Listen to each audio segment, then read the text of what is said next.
গণ অভ্যুত্থানের মধ্য দিয়ে গত ৫ আগস্ট সরকার পতন হয় বাংলাদেশে।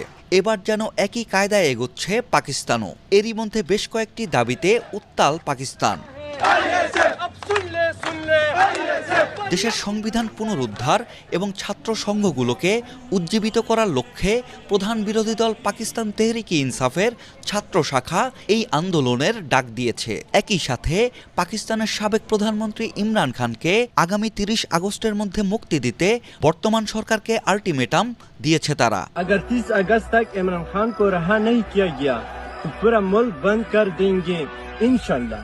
স্থানীয় সংবাদ মাধ্যম ডন বলছে, স্পষ্টতই শেখ হাসিনা সরকারের পতন ঘটানো বাংলাদেশি ছাত্রদের আন্দোলনে প্রভাবিত হয়ে পাকিস্তান তেহরিকে ইনসাফের ছাত্র শাখা ইনসাফ স্টুডেন্ট